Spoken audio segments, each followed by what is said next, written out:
শুভ সকাল বন্ধুরা, রিয়া ডট সিদ্ধান্ত লাইফস্টাইলে আপনাদের সবাইকে স্বাগত। সবাই কেমন আছেন? আশা করছি সবাই খুব ভালো আছেন। আমিও খুব ভালো আছি। দেখুন, সকালবেলা উঠে গণেশ প্রণাম করেই রানী মিষ্টুকে নিয়ে চলে এলাম ছাদে। কিছুটা টাইম ওদের সঙ্গে ছাদে কাটাই আমি সকালবেলাটা। ওরাও দুজন মিলে খেলাধুলা করে, আমার বেশ ভালো লাগে দেখতে দুটোকে। এবার কিছুক্ষণ ওদেরকে নিয়ে খেলাধুলা করার পরে তারপরে সারাদিনটা শুরু হয় অন্যরকমভাবে। যাই হোক, দেখুন দুজন মিলে খেলছে এখন, খুব সুন্দরভাবে দুজন মিলে খেলে ওরা। খেলে হাঁপিয়ে গেছে, মিষ্টু হাঁপিয়ে গেছে বলে বসে পড়েছে। বসে ওদিক দিয়ে একটা ছাদের পেছন দিয়ে কিছু একটা শব্দ পেলো বলে আবার ওইদিকে দুজন মিলেই দেখতে গেল যে কী হয়েছে অ্যাকচুয়ালি। আমারও খুব ভালো লাগে সকালবেলায় ছাদে ওদেরকে নিয়ে এসে কিছুটা সময় ওদের সঙ্গে কাটাতে, আমার ভীষণ ভালো লাগে। আর তার থেকে বড় কথা, সকালবেলার পরিবেশটা আমার এত সুন্দর লাগে, চারিদিকটা মনে হয় নিঝুম শান্ত।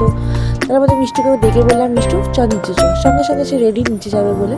আর তার পেছন পেছন রানী টং টং করে চলে গেল নিচে যাবে বলে। নিচে নামছে দুজন মিলেই। এবার নিচে নামতে নামতে আবার গেটের সামনে গিয়ে আমার জন্য ওয়েট করবে যে আমি আসবো, ঢুকবে। তারপরে এসে দেখুন দাঁড়িয়ে রয়েছে। তারপরে এসে দেখলাম মোটামুটি রান্নার জোগাড়যন্ত্র সব কমপ্লিট করে রেখেছে। মাছের তেল বেঁধে পুঁই শাকটা টাপাস করে ফেললাম। পুঁই শাকটা করার পরে আর কি করবো, তারপরে চিকেন করবো ভাবলাম, চিকেনটাও করে ফেললাম, আলু ফালু ভেজে। যাই হোক, সারাদিনটা আমার এইভাবেই শুরু হয়। এরকম ছোটো ছোটো ভিডিওগুলো আপনাদের সঙ্গে শেয়ার করবো। সাথে থাকবেন, পাশে থাকবেন। আজকের মতন টাটা।